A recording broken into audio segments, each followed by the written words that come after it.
Devin Okafor spent 16 months inside a federal correctional facility for a crime he did not commit. And every single day, his wife Renee visited his house with the man who helped her put him there. He had been a senior project manager with a paid-off truck, a spotless financial record, and a marriage he believed in completely.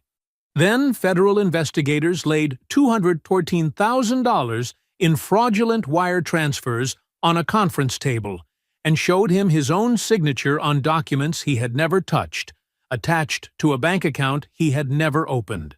His attorney told him the evidence was too perfectly constructed to dismantle before the deadline. So Devin did the hardest thing he had ever done.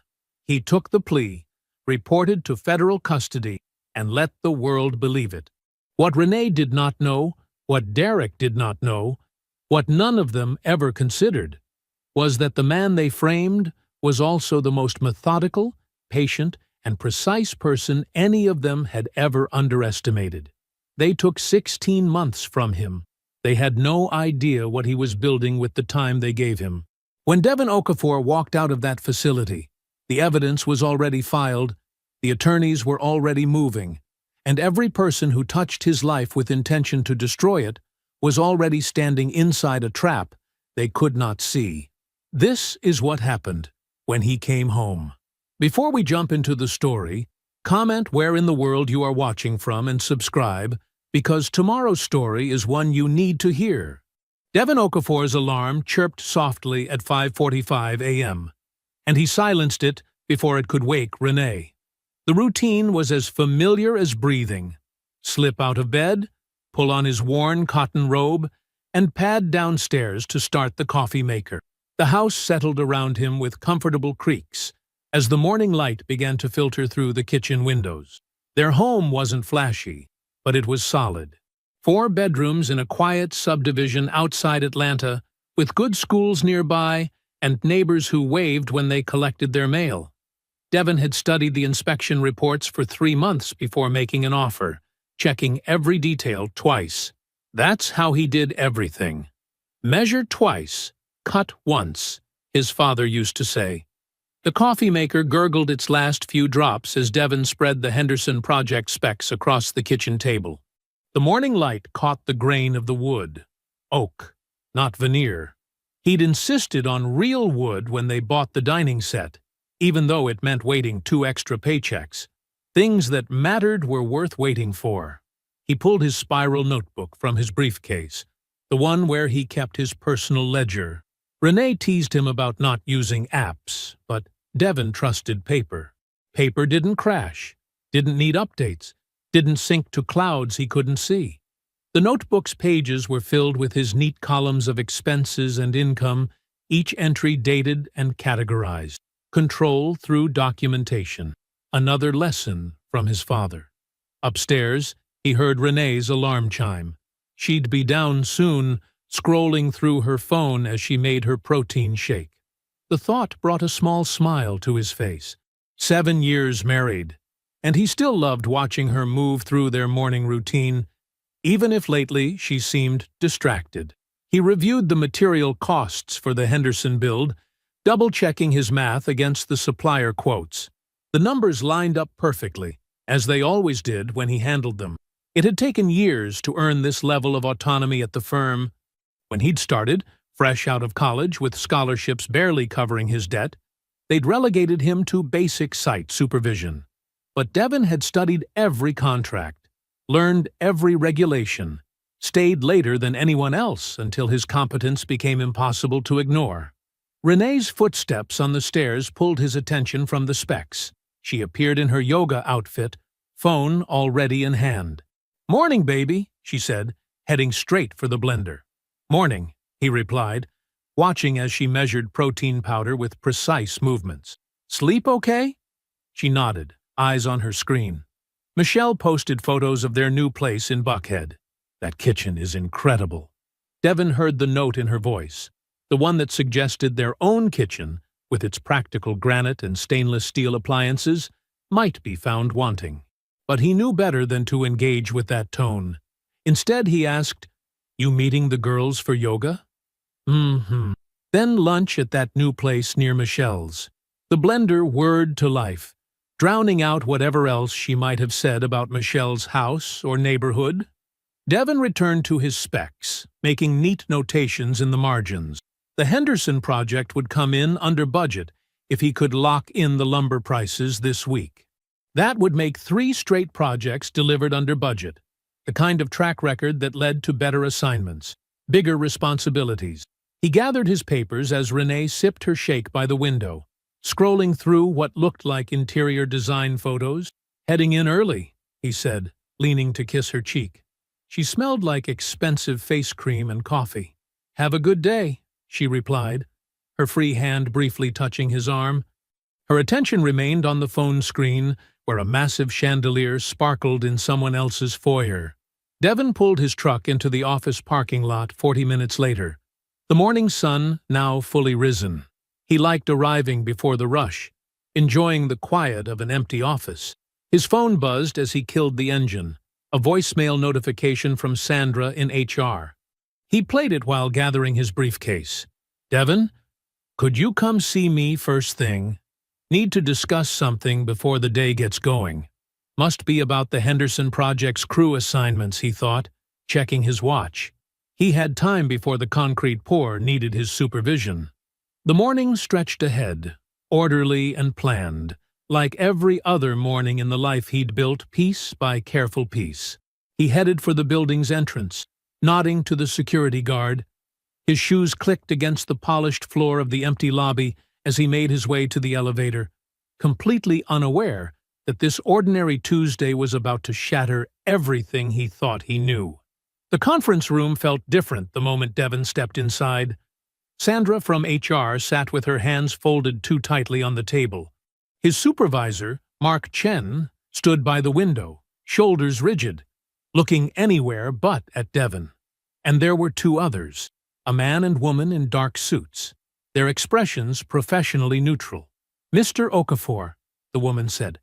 "I'm Agent Peterson with the FBI, and this is Agent Torres. Please, have a seat."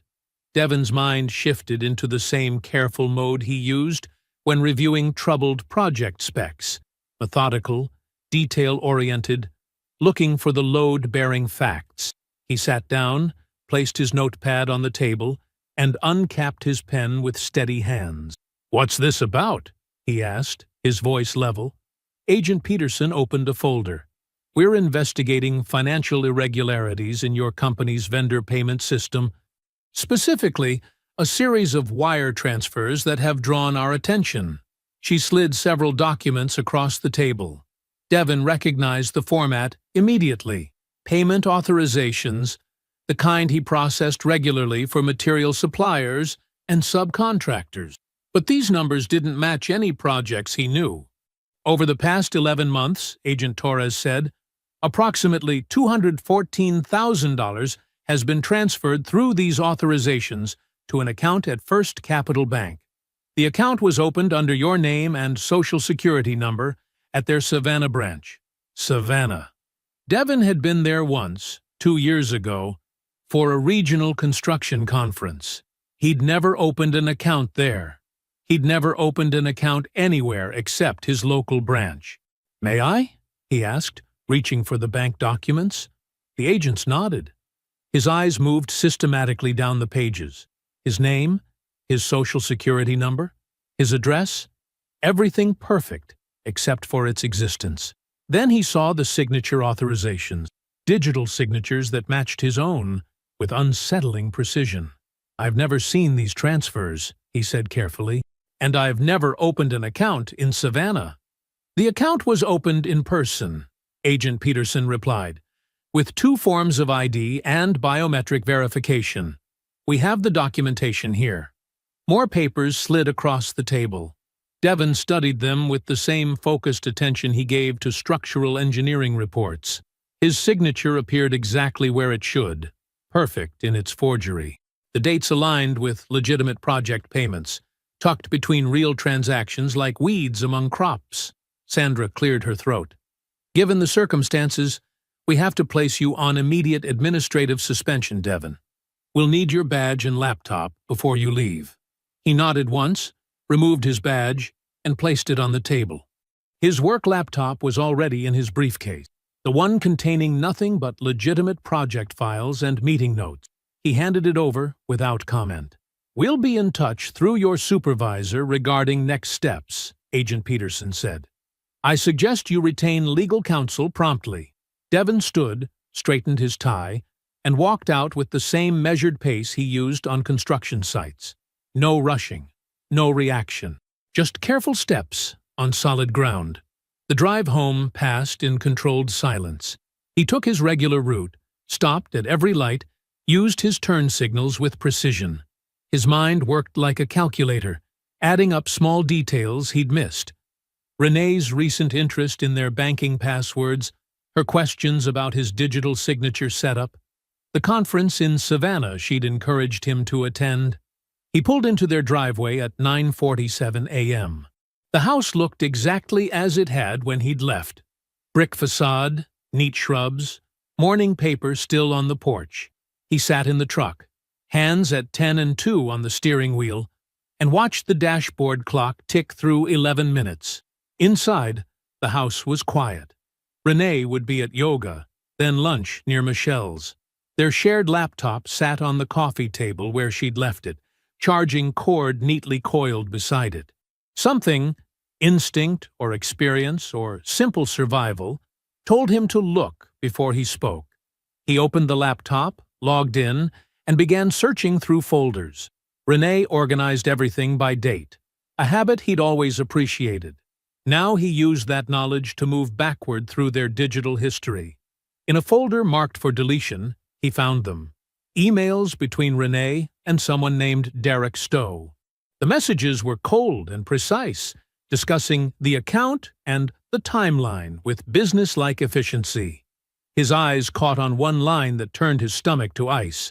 "By the time they connect it to him, we'll have everything we need, and he won't be in a position to fight it." The email was dated 8 months ago. While he'd been reviewing contracts and managing projects, his wife had been managing something entirely different. His hands never shook. His breathing never changed. He stared at the screen with the same careful attention he gave to everything else in his life. The life that was now revealed to be built on sand instead of stone. Devon moved with practiced efficiency, his phone steady as he photographed each email. The messages filled his screen one by one, digital proof of betrayal, captured in silent clicks. He sent them to his encrypted personal account, then methodically erased all traces of his discovery. Browser history cleared. Laptop positioned exactly as he'd found it. Even the charging cord remained in its precise coil. He heard Renee's car in the driveway just as he finished, the familiar sound of her key in the door, her heels on the hardwood. "Hey, you're home early," she said, setting down her yoga mat. "Everything okay?" Devon looked at his wife, really looked at her, the woman who'd planned his destruction over morning coffee, who'd kissed him goodbye while orchestrating his imprisonment. His voice came out steady, almost warm. "Yeah, just a slow day. What do you want for dinner?" The next 72 hours unfolded like a technical manual. Devon retained Patricia Walsh, a criminal defense attorney recommended by a colleague. They met in her downtown office, surrounded by law books and the faint smell of coffee. "The case against you is comprehensive," Patricia said, spreading documents across her desk. "The bank account has your biometric data, fingerprints that match ones from your employment records. Every wire transfer bears your electronic signature. The money moves through the account into a shell LLC that's deliberately difficult to trace." Devon studied the papers with the same focus he gave project specifications. "How long?" "If we go to trial and lose, 5 years minimum. Federal prosecutors don't bring cases they haven't built to win." She leaned forward. "But they're offering a plea deal. 1 count of wire fraud. 18 months in a minimum security facility, restitution payments, supervised release. Time to prove my innocence?" Patricia shook her head. "Not before their deadline. Building a defense against this level of documentation would take months, maybe longer. They've constructed this carefully." Devon did the math in his head. 5 years versus 18 months. Time to fight versus time to plan. He made his decision the way he made all others, measuring cost against benefit, calculating load against structure. I'll take the plea. The night before he reported to the facility, Devon sat in his kitchen with Terence. His older brother's military bearing showed in his posture, in the precise way he held himself still. Renee was visiting her mother, a phrase that now carried new weight. "Is there anything you want me to watch while you're gone?" Terence asked, his voice quiet in the empty house. Devon pulled out his phone, pulled up the emails. He handed it over without explanation. Terence read them once, then again, his expression unchanging. The only tell was a slight tightening around his eyes. "Don't move yet," Devon said. "Just wait. Watch. Document everything." Terence folded the phone screen down with military precision. "I'll be here when you get back." Morning came too quickly, and not quickly enough. Devon dressed in clothes selected according to facility guidelines. No belt, slip-on shoes, nothing that could be used as a weapon against himself or others. He packed nothing. Everything he needed would be provided inside. Renee cried at the door. Her performance was flawless, the devastated wife seeing her husband off to prison. She touched his face with trembling fingers. "I'll wait for you," she whispered. Devon allowed the touch, allowed her tears to fall on his shirt. He had 18 months to remember every detail of this moment. The federal facility rose from the Georgia landscape like a concrete prophecy. Guard towers, razor wire, chain-link fences that seemed to absorb sunlight. Devon walked through intake processing with the same careful attention he gave everything else. Strip search, prison uniform, fingerprints, photograph. Each step documented, each form signed. The final door closed behind him with a sound like punctuation. He was inside. His wife had put him here. And somewhere in the background, silent as a stopwatch, the clock began its count. Inside, time moved differently. Devon woke at 5:45 a.m. without an alarm, his body's rhythms unchanged by concrete walls and steel bars. He made his bed with military corners, smoothing the thin blanket until it laid perfectly flat. The same attention to detail that had built his career now structured his confinement. By mid-morning, he claimed his usual spot in the legal library. The fluorescent lights hummed overhead as he methodically worked through volumes on financial law. He'd never studied law before, but the technical language felt familiar, not unlike reading building codes and project specifications. He took careful notes in a spiral notebook, focusing on wire fraud prosecution precedents and forensic accounting principles. "You're hitting those books pretty hard," commented Martinez, one of the library trustees, as he reshelved returns. Devon looked up briefly, just trying to understand the system better. That was all he ever said about it. He didn't discuss his case with other inmates, didn't protest his innocence or seek sympathy. He simply read, absorbed, and documented. In the afternoon, he moved to the weight yard. The repetitive motion of lifting helped process what he learned, turning information into something load-bearing in his mind. Some men lifted to get bigger, to project strength. Devon lifted to maintain control over his body, his thoughts, his growing understanding of exactly what had been done to him. His private journal grew page by page, not with emotions or complaints, but with facts, dates, amounts, account numbers, transaction sequences. He constructed a timeline that started 8 months before his arrest, marking each new piece of information Terence sent him. The letters arrived weekly, written in the shorthand they'd developed as kids to keep their mother from reading their notes. Sunday mornings, he allowed himself 30 minutes of feeling. In his bunk before breakfast count, he let the full weight of Renee's betrayal press against his chest.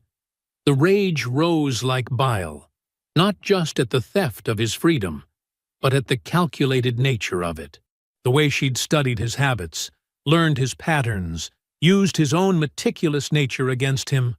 The grief came in waves, not for the loss of her love, which he now understood had never truly existed, but for the death of his own trust. 30 minutes. Then he packed it away and returned to preparation. Terrence's letters painted an increasingly clear picture. Through his logistics company contacts, he'd traced the Shell LLC's property holdings. The $214,000 stolen through Devon's forged signatures wasn't just about money.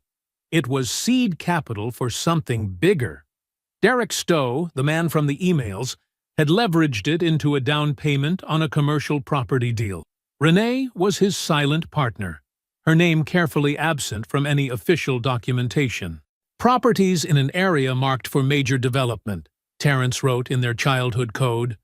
3-year timeline. Triple value minimum once announced. They needed your profile gone.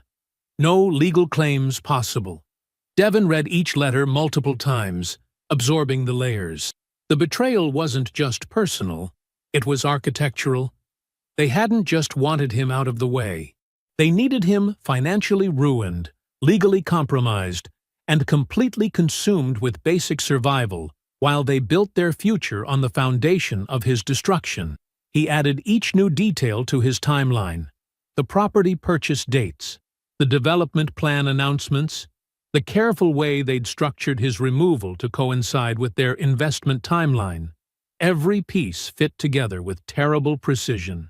The latest letter from Terrence arrived on a Tuesday. Devon read it in his bunk after dinner count, decoding each line with practiced ease. More details about the property deal, confirmation of Renee's silent partnership, evidence of how they'd used his stolen money to secure additional financing. He set the letter down on his small metal desk, took out a sheet of paper and his prison-issued pen. In the same childhood code, he wrote back a single line: "Get Loretta." He folded the paper with precise corners, sealed it in the envelope, and added it to the outgoing mail stack. Then he returned to his bunk, opened his journal, and continued building his timeline. Each entry another brick in the foundation of what was to come. Terrence sat across from Loretta Vance in her downtown Atlanta office. The space was ruthlessly organized.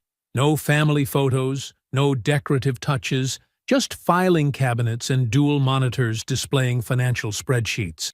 She studied Devon's timeline with the same efficiency that defined her workspace. "Everything documented here," Terrence said. "My brother put together from inside. Dates, amounts, connections, all of it." Loretta adjusted her reading glasses, continuing to scan the pages without any change in expression. Her gray hair was cut in a practical bob, and she wore a charcoal blazer that meant business. She hadn't asked about Devon's story, or expressed sympathy when Terrence explained the situation. She'd simply named her hourly rate and asked to see the documentation. After several minutes, she looked up. "Whoever built this was careful, but they weren't an expert. There are 3 places where this leaks." She turned one of her monitors toward Terrence, pulling up public records databases. First leak, the Shell LLC. They registered in Delaware thinking that would be enough to hide ownership. But with the right filing requests and connection mapping, we can trace it. Give me 2 weeks on that thread. Terrence nodded, taking notes in his small notebook. What else? The biometric data they used to open the fraudulent account. Loretta typed rapidly, bringing up licensing board records. That level of forgery requires specialized equipment and certification. Not many notaries handle it. The one they used, I'm already seeing a flag on their license from a similar irregularity last year. That's leak number 2. She turned back to Devon's timeline. And they moved money in predictable patterns. Structured, but not sophisticated enough to hide the targeting. Give me 60 days. I'll have a documentary chain that shows your brother wasn't the perpetrator. He was the designated fall guy. Over the following months, Loretta's invoices arrived with clockwork regularity, each accompanied by detailed findings reports. She worked with mechanical precision, building the case piece by piece. The Shell LLC's ownership structure began to emerge through corporate filings and tax records. Derek Stowe's name appeared buried in subsidiary documentation, connected to the property purchase through a maze of paper entities. The notary investigation yielded even more. The individual who certified the biometric forgery had handled similar work for other questionable financial transactions. Their license had been flagged but not revoked, an oversight that created a documented pattern of irregular practices. Terrence brought each new piece of evidence to their weekly meetings, watching Loretta add it to her growing case file. She never showed excitement at breakthroughs or frustration at dead ends. She simply processed information, followed trails, and documented everything. Month 11, Terrence reported during one meeting. Renee just filed for divorce. Loretta looked up from her computer. Grounds: irreconcilable differences, emotional abandonment. Terrence's jaw tightened slightly. She's not wasting any time moving forward. Document everything, Loretta said, turning back to her screen. Every filing, every date. It all adds to the pattern. Within weeks of serving Devon the papers, Renee made her next move. Phil Garrett, who still worked at Devon's former firm, emailed Terrence a photograph. Derek Stowe's black Range Rover sat in Devon's driveway. No attempt at discretion. Phil's message was brief. Thought you should have this. Terrence forwarded the photo through approved channels to Devon, along with the divorce filing details. Loretta had taught him to document everything methodically, so he noted the exact date and time Derek officially moved into the house. In his bunk at the federal facility, Devon received the manila envelope containing his divorce papers. He read through them carefully, noting Renee's claims of abandonment with clinical detachment. The man who had loved her felt very far away from the one who now held her petition for dissolution. He signed where indicated, added the papers to his outgoing mail, and wrote a short note to Terrence. Good. Now she can't claim she didn't know what was coming. Loretta added the divorce filing to her evidence timeline, another data point in the pattern she was assembling. Your brother's ex-wife is making this almost too easy, she commented to Terrence. She's operating like someone who believes they've already won. Loretta's call came at 6:43 a.m. I need you to come in, she said without preamble. Found something you should see directly. Terrence arrived at her office within the hour. The morning sun hadn't yet reached her window, leaving the space lit only by the harsh glow of her computer monitors. She didn't look up when he entered, focused on pulling files onto her screen. Sit, she said, gesturing to the chair across from her desk. Her typical efficiency had an added edge this morning, something in how she clicked through screens, the slight tension in her shoulders.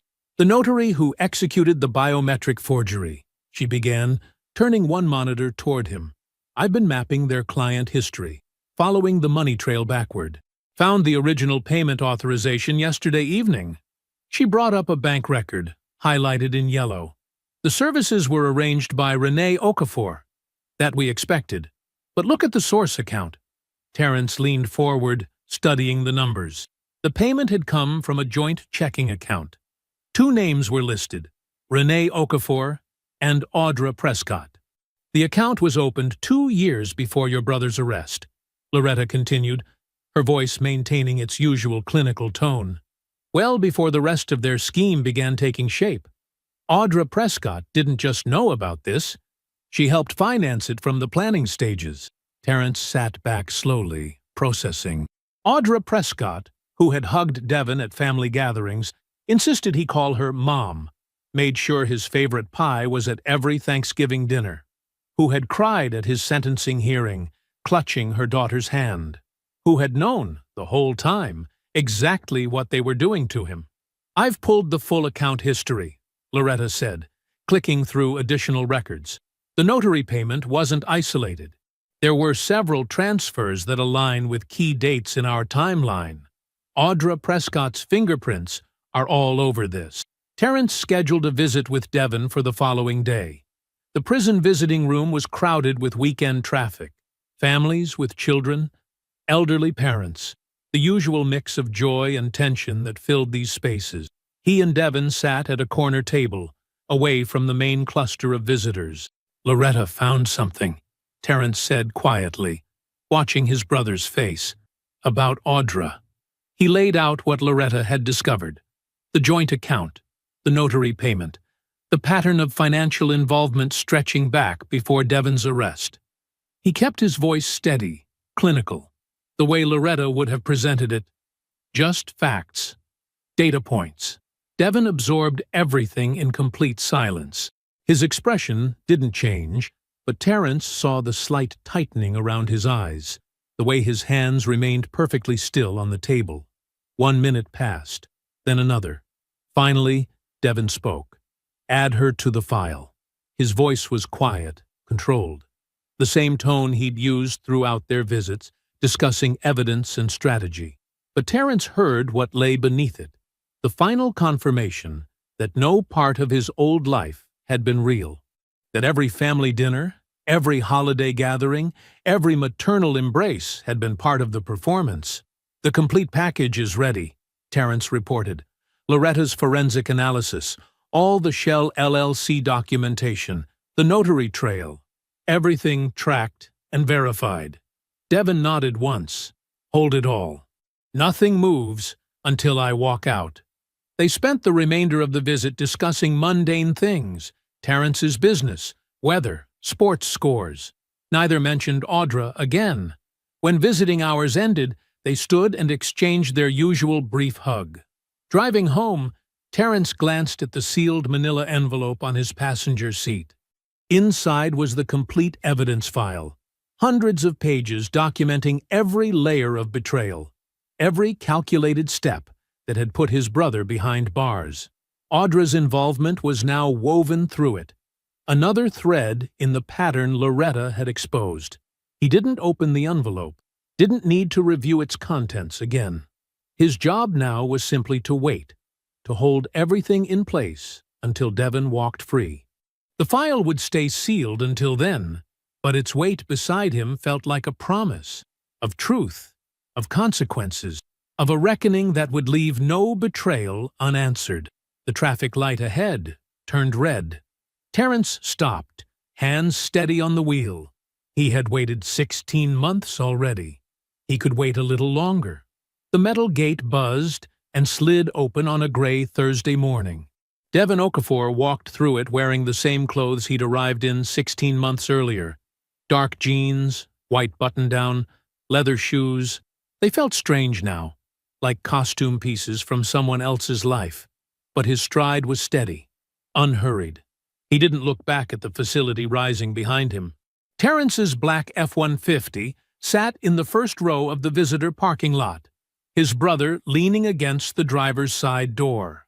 No words passed between them as Devon approached. None were needed.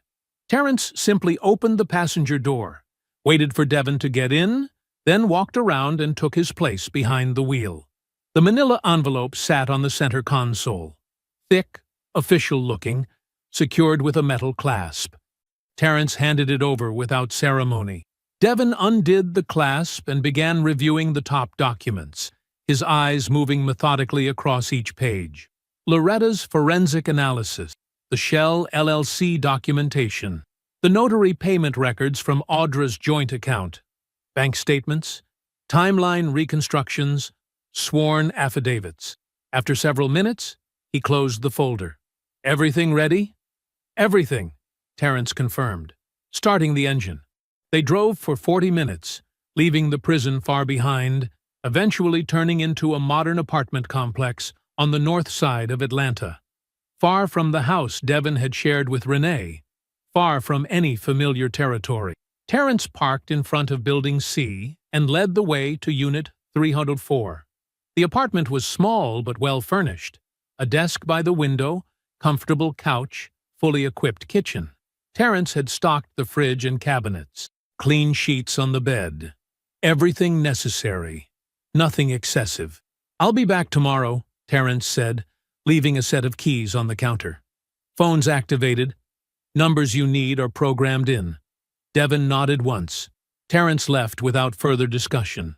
They had planned this part months ago through their coded letters. the immediate transition, the setup, the sequence of next steps. No need to review it now. For the next 7 days, Devon barely left the apartment. He sat at the desk by the window, methodically working through every page of Loretta's complete file. He made notes in his precise handwriting, cross-referencing dates and transactions, building his own supplementary timeline. The work required his full focus. He spoke to no one except Terence, who brought food and necessities without attempting conversation. On day 3, Wesley Odom arrived, a federal criminal defense attorney specializing in wrongful conviction reversal. He was mid-50s, silver-haired, with the careful precision of someone who had dismantled many supposedly solid cases. "Walk me through it," Odom said, setting his briefcase on the coffee table. For 2 hours, Devon laid out the evidence chronologically: the fraudulent account creation, the biometric forgery, the wire transfers, the Shell LLC, Loretta's forensic reconstruction, Audra's financial involvement, each piece documented, verified, and connected to the others. Odom listened without interruption, occasionally making notes in a leather-bound notebook. When Devon finished, the attorney was quiet for several moments. "It's prosecutable," he said finally. "The forensic work is exceptional. The documentation is complete. We can file for reversal immediately and push for a parallel criminal investigation into all parties involved." "Cost?" Devon asked. "Significant. But given the strength of the case, I'm willing to work on partial contingency." "Done," Devon said. They shook hands, signed paperwork, and Odom left with copies of key documents. The next piece came together through Phil Garrett. Devon called him directly, using the number Terence had verified was still active. Phil agreed to meet immediately. They sat in Odom's office the following morning, Phil's own attorney present. Phil's voice was steady, as he detailed what he'd overheard at a firm event 2 years before Devon's arrest. Derek Stowe, slightly drunk, telling another broker that they were making sure Devon takes the hit. The statement had seemed strange at the time, but without context or proof, Phil had been powerless to act. "I should have found a way to warn you," Phil said, looking directly at Devon. "I'm sorry." "You're making it right now," Devon replied. The court reporter finished transcribing Phil's statement. Documents were signed and notarized. By week's end, everything was in motion. Odom filed the motion for wrongful conviction reversal with the federal court. The complete evidence package, Loretta's forensic analysis, the documented fraud trail, Phil's sworn testimony, everything, was delivered to both the federal prosecutor's office and the state attorney general. That night, Devon sat at the apartment desk, reviewing copies of the filed documents one final time. The desk lamp cast a small circle of light in the darkness. He closed the folder carefully, ran his hand once across its surface, then stood and walked to the bedroom. Tomorrow would bring its own requirements. For now, he needed sleep. The private dining room at Marcel's was exactly what Devon had specified. Intimate, but not romantic. Well lit, but not harsh. With a heavy wooden door that closed firmly against the main restaurant's noise. He had arrived 20 minutes early to settle into the space, choosing the chair that faced the entrance. His charcoal suit was precisely tailored, his white shirt crisp, his tie a deep blue that spoke of business rather than emotion. He sat completely still, hands resting lightly on the white tablecloth. The folder lay beside his right hand, its presence as deliberate as everything else in this carefully constructed moment. He had rehearsed none of what he would say. He didn't need to. 16 months of silence had refined every word to its essential truth. The door opened at exactly noon. Renee entered first, wearing a cream-colored dress that probably cost more than most people's monthly rent. Her hair was longer than when he'd last seen her, styled in the loose waves she wore when she wanted to appear effortlessly put together. Derek followed close behind in an expensive gray suit, his confidence visible in the way he claimed the space without hesitation. "Devon," Renee said, her voice carrying that practiced note of sympathetic warmth she'd perfected over years of managing difficult conversations. "You look well." She took the seat across from him, smoothing her dress as she sat. Derek settled beside her, adjusting his sleeve cuffs with the casual authority of a man who believed the hard part was already over. "I appreciate you agreeing to meet," Renee continued, her tone sliding into something slightly condescending. The voice one uses with someone who needs to be guided gently toward acceptance. "I think it's important we handle this final piece like adults. The asset division doesn't have to be contentious." Derek nodded, adding his own carefully measured perspective. "The market's been good to the property values in the area. The house sale should leave everyone in a comfortable position to move forward." Devon watched them perform this choreographed display of reasonable people having a reasonable conversation. He let the familiar rhythm of Renee's management technique wash over him, the way she layered subtle pressure under apparent kindness, the practiced tilt of her head that suggested empathy while conveying inevitability. "The furniture can be divided however you prefer," she offered, her fingers tracing the edge of her water glass. "I know some pieces have sentimental value, and of course, there's the matter of your mother's china cabinet." 4 minutes. He had promised himself he would give them exactly 4 minutes to reveal who they still believed they were in this story. Time was up. Without speaking, Devon placed the folder on the table. The sound it made against the white tablecloth was soft but final. He opened it with precise movements, laying out the first document, Loretta's forensic analysis of the Shell LLC. "The company was registered in Delaware on March 15th, 2 years ago," he said, his voice quiet but carrying easily in the contained space. "The ownership structure was obscured through 3 layers of holding companies, but the beneficial ownership traces directly to you, Derek, and you, Renee, through a silent partnership agreement, dated April 3rd. He laid out the next document. "The notary who forged my biometric data for the fraudulent account was paid $18,000 from a joint account registered to Renee and Audra Prescott. The payment cleared on May 7th, exactly 2 months before the first wire transfer." Derek started to speak, his face showing the first crack in its confident facade.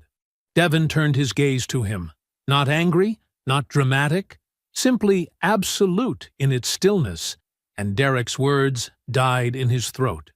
Renee's composure began to splinter. "Devon, you don't understand." "I understand everything," he said, continuing to lay out documents with methodical precision. "The timeline you built, the way you structured the transfers, how you used my signature from the Henderson Project document, every meeting with the bank, every email about the timeline, every conversation about making sure Devon takes the hit. I understand not most of it, every piece." Renee's carefully maintained expression crumbled further. "We had a life together," she tried, her voice carrying a desperate edge. "Whatever you think happened, what I think doesn't matter," Devon said. "What's documented does." Wesley Odom filed the motion for wrongful conviction reversal this morning. The federal prosecutor and state attorney general have the complete evidence package. The civil suit for fraud, conspiracy, and intentional infliction of emotional distress was filed an hour ago. He paused, letting the weight of it settle. Audra has already been contacted by investigators. The morning after the confrontation, Devon's phone buzzed at exactly 8:15 a.m. Wesley Odom's name appeared on the screen. "Renee's attorney is requesting an emergency call," Odom said, his tone measured and professional. "They're suggesting we discuss mitigation options before things escalate further." Devon stood at his apartment window, looking out at the morning traffic. Let them call. The machinery he had set in motion worked with precise, unstoppable force. Within days, the federal prosecutor's office assigned a team to review Loretta's forensic documentation. The evidence package landed exactly as Odom had predicted: comprehensive, interconnected, and impossible to dismiss. The prosecutor who had originally charged Devon now found herself examining a meticulous record of how that prosecution had been orchestrated. Phil Garrett's sworn statement provided the human framework that brought Loretta's numbers to life. His recorded testimony about Derek's pre-arrest comment, "Making sure Devon takes the hit," transformed financial data into clear intent. The federal investigation opened officially 3 weeks after the confrontation. The civil suit's impact hit even faster. The commercial real estate investment that Derek and Renee had built with stolen money froze immediately under judicial review. The property deal that was supposed to triple their money collapsed instead, taking Derek's carefully constructed professional network with it. His business partners, facing their own reputational risks, dissolved their partnership agreements rather than weather an active federal investigation. Within 60 days, the name Derek Stowe became toxic in Atlanta's real estate circles. Renee's response to the pressure revealed everything about who she had always been. She retained Martin Walsh, an aggressive defense attorney known for scorched earth tactics, and she did it on Derek's credit line without consulting him. When Derek discovered the $50,000 retainer charge, the partnership that had destroyed Devon's life fractured along predictable lines. She acted alone, Derek's attorney claimed in filed statements. "My client was misled about the source and nature of the investment funds." Mr. Stowe was the architect of the entire scheme, Renee's new counsel countered. "My client acted under his direction and influence." Each accusation they hurled generated another piece of evidence for the prosecution. Their mutual destruction became a steady stream of documented admissions. Audra Prescott received her subpoena on a Tuesday morning. By Wednesday afternoon, she had retained Patricia Chen, a criminal defense attorney specializing in financial crimes. Chen reviewed the documentation of Audra's joint account with Renee, the source of the notary payment that enabled the biometric forgery, and advised her client of exactly one thing: cooperate immediately. The Prescott family imploded with stunning speed. Audra's husband of 40 years filed for separation within weeks of learning the full scope of her involvement. Renee's younger sister, a vice president at a regional bank, stopped taking her calls. The carefully maintained image of family unity collapsed under the weight of documented complicity. At Devon's former firm, management moved quickly to distance themselves from the scheme. Phil Garrett received a substantial promotion to senior project manager, the company's way of demonstrating their support for employee integrity. They issued a formal statement emphasizing their own victimization and full cooperation with investigators. 90 days after the confrontation, Devon received the document he had worked 18 months to obtain: formal vacation of his conviction. The single-page letter from the federal court arrived by certified mail. He signed for it, opened it at his kitchen table, and read it once.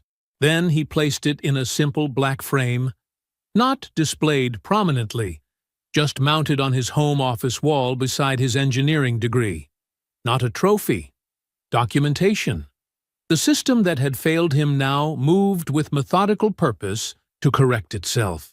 8 months after his release, Renee appeared in federal court in a gray suit that carried none of the confidence of her cream dress from the restaurant. She pleaded guilty to 1 count of wire fraud conspiracy and 1 count of obstruction of justice. The judge sentenced her to 31 months in federal prison. Derek, maintaining his innocence to the end, took his chances at trial. The jury deliberated for 6 hours before finding him guilty on 3 counts. His sentence? 42 months in federal custody. Audra's cooperation earned her what her attorney had promised: supervised probation and a substantial fine. The leniency did nothing to repair her shattered family or restore her standing in the community she had spent decades cultivating. Devon wasn't in the courtroom for any of it. He was at a job site when the notification appeared on his phone: breaking, Renee Okafor, sentenced in wire fraud scheme. He looked at it for exactly 3 seconds, then slipped the phone back into his pocket. and returned his attention to the blueprints spread across the work table. The truth was now properly documented. That was enough. The sun hadn't yet risen when Devin Okafor settled into his morning routine. 5:45 a.m., exactly as always. Steam rose from his coffee mug as he reviewed infrastructure contract specifications spread across his home office desk. The house around him was quiet. Not the hollow quiet of loss, but the peaceful silence of a space that belonged entirely to him. Natural light began filtering through the eastern windows, gradually illuminating the room. The office walls held only what mattered: his engineering degree, the formal exoneration letter in its simple black frame, and a photograph of the consultancy's team standing in front of their new office building. 4 employees now, with interviews scheduled for a 5th position next week. Okafor and Associates Infrastructure Management had exceeded even Terrence's projections for their first 18 months. They'd started with small municipal contracts, bridge inspections, roadway assessments, the kind of essential work that built credibility without headlines. Word spread through the industry about their attention to detail and absolute reliability. Now they had more projects than they could comfortably handle, and they were growing at exactly the pace Devin wanted. Deliberately, load-bearing wall by load-bearing wall. The civil suit settlement had provided the seed money, but it was their reputation that built the business. The final number had been substantially more than the stolen $213,000, the court factoring in lost wages, emotional damages, and the considerable legal costs of dismantling a sophisticated fraud. Devin had used part of it to purchase this house outright. No mortgage, no shared deed, no question about whose name stood on every document. He glanced at the empty space on his bookshelf where the prison journal used to sit. 1 year after his release, on a clear autumn evening, he'd burned it in the backyard fire pit. The journal contained everything: dates, times, documented facts, the full record of what was done to him. He hadn't opened it once since walking free. When the last page turned to ash, he felt no anger, only completion. The record had served its purpose. Sarah's coffee mug sat in the kitchen sink. She'd left early for her hospital shift. Their relationship had developed slowly over the past 8 months, beginning with a chance conversation at his local coffee shop. She was straightforward, patient, and laughed easily at life's small absurdities. Most importantly, she had no connection to his past life. She knew his story, but it wasn't what defined him to her. In his own home, with her, he no longer led with guardedness. His phone buzzed, a text from Phil Garrett confirming dinner plans for the consultancy's 1-year anniversary celebration. Phil had become more than just a crucial witness. He was now a friend and occasional project collaborator. During their last dinner, Phil had mentioned that Derek's failed commercial real estate venture had finally sold to a small development group that executed the exact strategy Derek had planned. The property's value had indeed tripled, just as projected. The profits went to people who'd earned them honestly. Devin had laughed then, genuinely and without edge. "Good," he'd said, raising his glass. "Let somebody honest have it." Renee existed now only as a fact. A chapter closed, a betrayal answered, history properly documented. He neither followed her status in the federal system nor allowed it mental real estate. The woman who had orchestrated his destruction had become exactly what she deserved to be, irrelevant to his present. The morning light strengthened, warming the room. Devin made notes on the infrastructure proposal in front of him, his handwriting precise and unhurried. A text from Terrence appeared. Martinez contract revised specs came in, looking solid. Devin smiled slightly. His brother's efficiency remained absolute. The clock read 6:30 a.m. Soon he would shower, dress, and drive to the office in his new truck. Not flashy, just reliable. Like everything else he chose to surround himself with now. But for these quiet morning moments, he simply sat with his coffee, reviewing plans for structures that would stand exactly as designed. He closed the project file and lifted his mug, looking out at the early morning. The same discipline that had defined him remained, but now it served only his own purpose, answering to no one's timeline but his own. I hope you enjoyed that one. Be sure to like the video and subscribe so you don't miss the next story. I've picked out 2 more for you that I think you'll really like.